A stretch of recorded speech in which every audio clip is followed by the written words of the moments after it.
नमस्कार, मैं doctor Narendra Pandey allergy asthma centre Kolkata की ओर से। आज हम लोग चर्चा करने वाले हैं नाक की एलर्जी के विषय में। नाक की एलर्जी बहुत समय होते ही लोगों को छींक हो जाता है, सर्दी होता है, नाक से पानी आता है, नज़ला आता है। इस विषय में आप लोग जो नए दर्शक हैं उनसे अनुरोध करता हूँ लाइक, सब्सक्राइब, कमेंट, शेयर करके जाने के लिए। पुराने दर्शक जो लाइक, सब्सक्राइब, कमेंट, शेयर कर रहे हैं उनको मैं बहुत बहुत धन्यवाद देता हूँ। तो हमारे यहाँ परिसेवा लेने के लिए 500 रुपये अग्रिम नॉन रिफंडेबल जमा करना पड़ता है और इसके लिए आप संपर्क कर सकते हैं नीचे दिए गए नंबर 7278034776 में।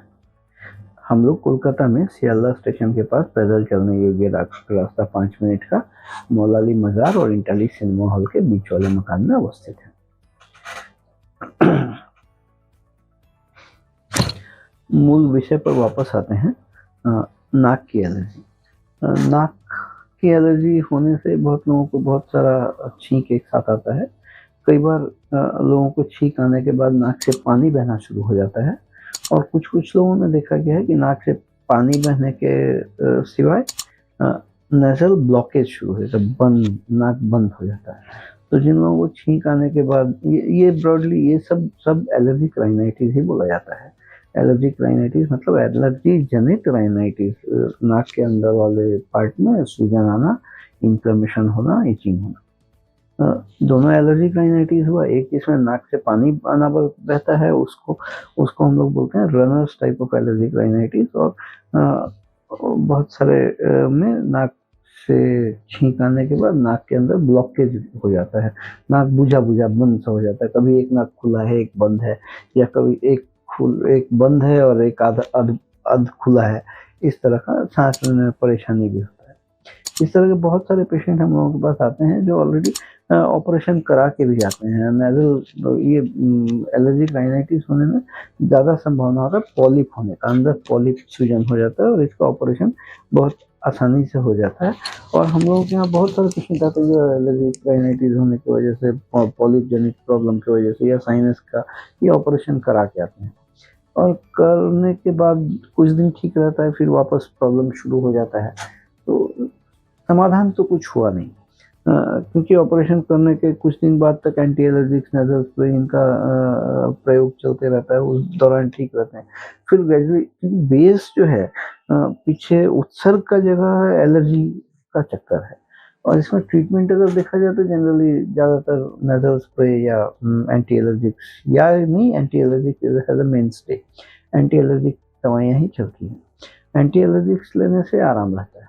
तो कहीं ना कहीं एलर्जी का रोल है, इसलिए हम लोगों को जरूरी है खोज के निकालना एलर्जी किन चीज़ों से है।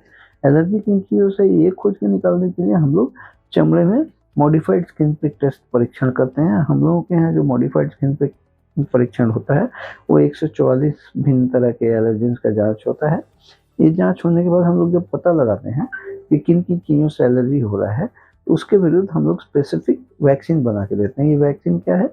Sublingual immunotherapy, SLIT sublingual immunotherapy देने से जिन चीज़ों से एलर्जी हो रहा है उसके अगेंस्ट में बॉडी में इम्यूनिटी डेवलप होगा, रोग प्रतिरोध क्षमता तैयार होगा। और जब रोग प्रतिरोध क्षमता तैयार हो जाए तो इससे निजात पाना संभव है। एलर्जी परीक्षण के लिए हम लोगों के यहाँ 144 दिन का जो एलर्जी परीक्षण होता है उसका चार्जेस 2500 रुपये है। परामर्श शुल्क या कंसल्टेशन फी 1000 रुपये है। और जो वैक्सीन की मैं बात कर रहा हूँ, ये इंजेक्शन नहीं, मुंह में खाने वाले ड्रॉप के शक्ल में वैक्सीन आएगा।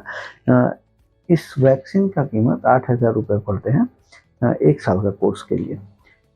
इस तरह का परिसेवा अगर लेने का ज़रूरत पड़े तो नीचे दिए गए नंबर 7278034776 में संपर्क करके 500 रुपये अग्रिम नॉन रिफंडेबल अपॉइंटमेंट का फी भेज आप अपॉइंटमेंट लेके आके ये परिसेवा ले सकते हैं।